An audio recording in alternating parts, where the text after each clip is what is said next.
Hello friend, welcome to our channel. इस video में बहुत इंपॉर्टेंट चीज़ें डिस्कस करूंगा। जो बच्चे एसएससी जेएसओ और एसआई 2 के लिए थोड़ा बहुत भी उम्मीद रखते हैं, थोड़ा बहुत भी सोचते हैं, इस वीडियो को कंप्लीट देखना। और स्टार्टिंग में ही बता रहा हूँ, मैंने डिस्क्रिप्शन में एक लिंक मेंशन कर रखी है फॉर्म की, जिसको कंप्लीट भरना भी और शेयर भी करना, और दूसरे बच्चों से बोलना कि वो भी दूसरे बच्चों को शेयर करके उसको फॉर्म को फिल करें।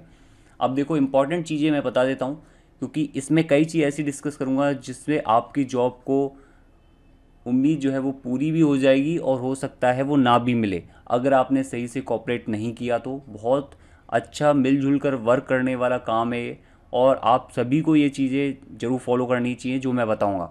टायर 2 में 528 बहुत भयानक गोबर कट ऑफ आई है, बकवास कट ऑफ है, 528 पॉइंट समथिंग। अब इस टायर 2 के बाद यहाँ पर जो 528 कट ऑफ है, वहीं जेएसओ और एसआई के लिए 488 कट ऑफ है, यूआर के लिए वहीं ईडब्ल्यूएस 457, इस तरह से बाकी कट ऑफ है। अब आप देख लो कितना चेंजेस है, इस चेंज की वजह से क्या फ़र्क पड़ा है, और ये चेंज किसकी वजह से हुआ है। SI2 और जेएसओ की जो 1100 प्लस पोस्ट हैं उनकी वजह से ये हुआ है।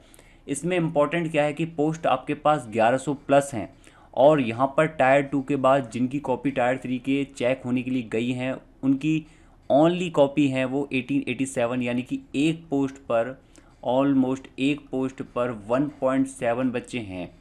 यानी कि इसका मतलब आप ये भी कह सकते हो कि 10 पोस्ट पर 17 बच्चे हैं। अभी टायर 3 का रिज़ल्ट नहीं आया, टायर 3 का रिज़ल्ट आने में 2 से 3 महीने लगेंगे, इसलिए वो फॉर्म बहुत ज़रूरी है भरना। टायर 3 के रिज़ल्ट के बाद ये होगा कि उसमें जो मिनिमम क्राइटेरिया है मार्क्स का, इसके साथ बहुत अदर फैक्टर भी होते हैं, तो 10 पोस्ट पर ऑलमोस्ट 11 से 12 बच्चे ही रह जाएंगे।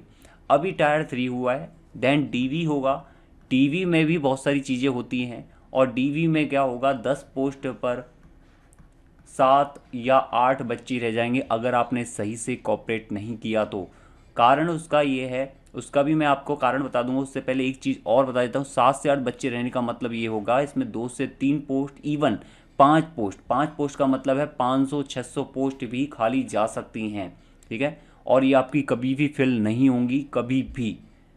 ओके, इसमें ध्यान से सुन लेना क्या क्या चीज़ें हैं और ये क्यों हो रहा है, वो भी चीज़ें आपको पता लग जाएंगी। देखो, जिन बच्चों का 4600 ग्रेड पे है, ग्रेड पे की जॉब मिलेगी और टैक्स असिस्टेंट मिलेगा, वो चीज़ें इस पर गौर नहीं करते, ठीक है, उनको करना भी नहीं चाहिए। और दूसरी इंपॉर्टेंट बात अब ये है कि जेएसओ और एक पोस्ट बच गई है SI2, ये 2 पोस्ट बच गई हैं। अब इन पोस्ट पर होगा क्या कि अगर माना कि यहाँ पर माना कि 600 बच्चे ही SI2 के लिए एलिजिबल हैं, और यहाँ 1200 बच्चे जो हैं वो जेएसओ के लिए एलिजिबल हैं, तो इसका क्या फ़र्क पड़ेगा जब आपका डीवी होगा, और वहाँ पर अगर इन SI2 एलिजिबल वाले बच्चों ने सबसे पहली प्रेफरेंस जेएसओ को भर दिया, तो इनको इनमें से 300 बच्चों को जेएसओ मिल जाएगा और 300 को SI2। बाकी जो SI2 में 500 प्लस पोस्ट होंगी वो ब्लैंक रह जाएंगी, उन पर इनका कोई हक नहीं होगा। जो बच्चे ओनली जेएसओ के लिए, वो SI2 में कभी एलिजिबल नहीं हो पाएंगे, और ये 500 पोस्ट हमेशा के लिए खाली चली जाएंगी। तो आपको सबसे पहले जो करना है वो तो ये कि टैक्स असिस्टेंट और 4600 ग्रेड पे के बाद SI2 को सबसे पहली प्रेफरेंस देनी है, और उसके बाद जेएसओ को सेकंड प्रेफरेंस देनी है। अब इसमें एक आपको एडिशनल बेनिफिट ये भी है कि इसमें जो प्रमोशन है वो एक स्टेप जल्दी होता है, और इसमें प्रमोशन एक स्टेप लेट होता है। बस इसमें एडिशनल बेनिफिट कुछ नहीं है SI2 में, बाकी दोनों में ग्रेड पे सेम है। एक चीज़ है कि आपको होम टाउन मिल जाएगा, इसके अलावा कुछ भी नहीं है। लेकिन आपके इस डिसीजन की वजह से बहुत सारे बच्चों को जॉब मिल सकती है, इवन आपको तो मिलेगी मिलेगी, और बहुत सारे बच्चों को जॉब मिल सकती है। तो इस फॉर्म को जितना हो सकता है ना शेयर करना, इस वीडियो को जितना हो सकता है आप शेयर करना, क्योंकि ये जो कट ऑफ आपकी गई है अभी, ये बहुत अच्छा चांस है कि बहुत सारे बच्चे सेलेक्ट हो सकें, उनके सपने सेलेक्ट हो सकें, उनके सपने पूरे हो सकें। क्योंकि ये जो कट ऑफ 528 आई है टायर 2 के बाद की, इससे बहुत सारे बच्चे डिप्रेशन में हैं। और इम्पॉर्टेंट ये है कि कई ऐसे बच्चे भी हैं जिनके 488 से 120 प्लस मार्क्स हैं, 130 प्लस मार्क्स हैं, उनका सिलेक्शन नहीं हुआ है। तो वो एक बार कमेंट बॉक्स में मुझे ये ज़रूर बताना कि पर्टिकुलर किस कैटेगरी में आपके कितने मार्क्स हैं, और आपके जो है आपका किस किस पोस्ट के लिए आप एलिजिबल हो।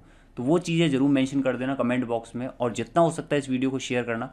फॉर्म के बारे में मैं आपको एक बार बता देता हूँ कि फॉर्म में क्या क्या चीज़ें हैं। हाँ जी, इस फॉर्म को फिल कर देना, डिस्क्रिप्शन में मेंशन कर रखा है, कमेंट बॉक्स में भी इस लिंक को पिन कर रखा है मैंने।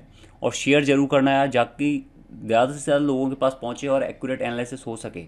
ईमेल एड्रेस, फुल नेम, इसके साथ आपका किस लिस्ट में नेम है, लिस्ट 1 को छोड़कर लिस्ट 2 और लिस्ट 3 की बात हो रही है। कैटेगरी कौन सी है, टायर 1 में नॉर्मलाइज स्कोर कितना है, exam date of tier 2 and tier 2 में क्वांट, इंग्लिश एंड स्टैट्स का रॉ स्कोर, आप SI2 के लिए एलिजिबल हैं या नहीं हैं। साथ में आप टायर 2 के जो मार्क्स हैं उसके अकॉर्डिंग कई बच्चों को पता लग जाता है कि उनको 4600 ग्रेड पी की जॉब मिल रही है या टैक्स असिस्टेंट मिल रहा है, तो वो यहाँ ज़रूर मेंशन कर देना कि उनको स्टैट्स पोस्ट चाहिए या नहीं चाहिए। And what's your first priority, SI के लिए या JSO के लिए, और are you selected in SSC CGL JSO 2018। And इसके साथ अगर आप सेलेक्टेड हैं तो आप नेक्स्ट वाला क्वेश्चन मेंशन कर देना कि आपको इस 2019 में SSC JSO और या फिर SI की पोस्ट को चाहिए या नहीं चाहिए। तो जो भी चीज़ें हैं सारी मेंशन करना एक्यूरेट, एंड इम्पॉर्टेंट ये है कि इसको शेयर जरूर करना, ज़्यादा से ज़्यादा लोगों तक पहुँचेगा तो हम एक्यूरेट एनालिसिस कर पाएंगे। Okay, thank you, good luck, best of luck.